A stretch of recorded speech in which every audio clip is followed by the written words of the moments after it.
आज का शिरडी साई संदेश। मेरे बच्चे, क्यों रोते हो? जो हुआ उसे भूलकर एक नई शुरुआत करो।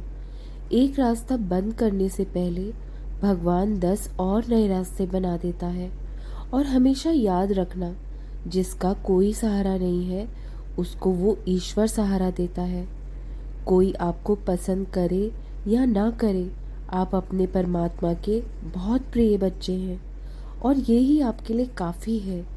अगर ज़िंदगी में भगवान नहीं आए तो ज़िंदगी में पाया ही क्या, और अगर भगवान आ गए ज़िंदगी में तो पाने के लिए बचा ही क्या।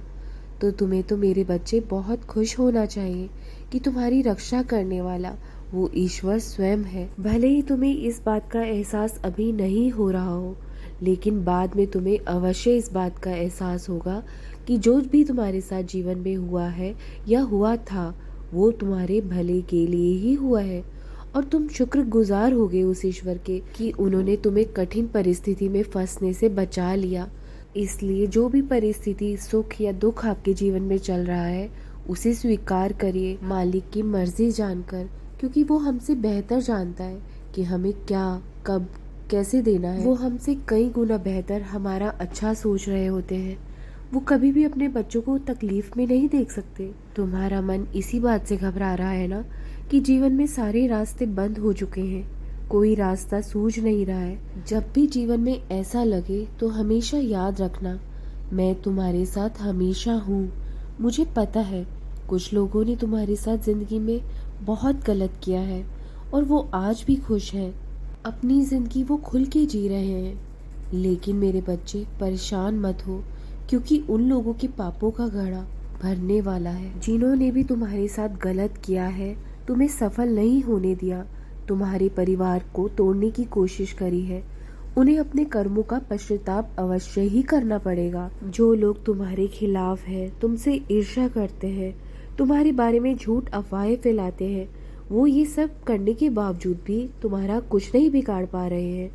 तुम्हारी छवि बिल्कुल भी खराब नहीं होगी, क्योंकि तुम बिल्कुल सही रास्ते पर हो और तुम्हारे साथ मैं खड़ा हूँ। वो चाह कर भी तुम्हें कुछ हानि नहीं पहुँचा सकते, क्योंकि तुमने खुद को आत्मसमर्पण कर दिया है मेरे आगे, और मैं तुम्हारा कुछ बुरा नहीं होने दूंगा। तुम बस अपने ईश्वर को खुश करने की कोशिश करो, सबको नहीं। चाहे ये पूरी दुनिया तुमसे रूठ ही क्यों ना जाए, लेकिन वो ईश्वर तुमसे खुश होना चाहिए, पूरी दुनिया नहीं, क्योंकि ये दुनिया तो भगवान से भी ना खुश है। और तुम्हारा भी वक्त ज़रूर आएगा, चिंता बिल्कुल मत करो, समय तुम्हारा ज़रूर बदलेगा। जो आज तुम्हें सता रहे हैं ना, परमात्मा कल उन्हें भी ज़रूर सताएगा। तुमने जीवन में जितना सब्र रखा है उतना ही शायद कोई कर पाए।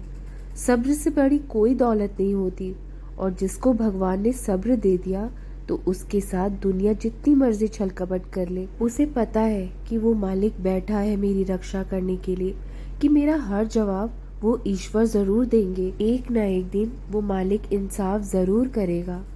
जिस मार्ग पर तुम चल रहे हो उस पर तुम्हें सफलता भी जरूर मिलेगी और जीवन में तुम्हारी खुशियाँ भी लौट कर आएगी। बस श्रद्धा और सबूरी को बना कर रखो। मैंने अगर तुम्हें ये जिंदगी दी है तो तुम्हारे बारे में कुछ तो बेहतर सोचा ही होगा ना, तो तुम क्यों संदेह करते हो बार बार। कभी कभी देर लगती है मेरे बच्चे, लेकिन कार्य अवश्य ही पूरा होता है। जो भी इस वक्त तुम्हारे जीवन में हो रहा है, अच्छा या बुरा, तुम्हें मेरे करीब कर रहा है। जो भी जीवन में हो, परमात्मा से कहो सब अच्छा है और मालिक का शुक्राना करो और हमेशा खुश रहो, मुस्कुराते रहो, क्योंकि तुम्हारे जीवन का उद्देश्य मुझे पाना है। और जिसने मुझे पा लिया उसने जीवन की हर खुशी पा ली, और फिर उसे मेरे दर पर आकर मांगने की भी ज़रूरत नहीं पड़ती। इसलिए अपना मन भक्ति में लगाओ, क्योंकि भक्ति में तुम्हारा पूरा जीवन आनंदमय हो जाएगा। भक्ति बहुत बड़े भाग्य से मिलती है। भक्ति बहुत खूबसूरत है मेरे बच्चे, इसलिए अपने दुखों को, अपने कष्टों को भुलाकर अपना मन भक्ति में लगाओ। भक्ति जिससे बहुत प्रसन्न होती है उसी को मिलती है।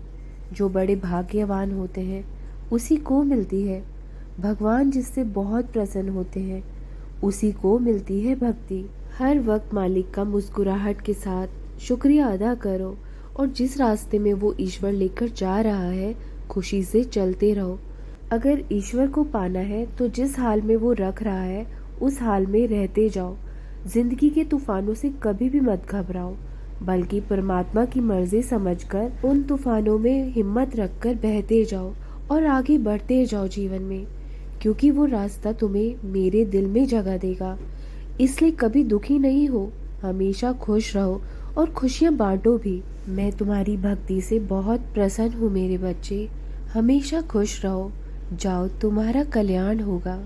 राम कृष्ण हरि, राम कृष्ण हरि, राम कृष्ण हरि।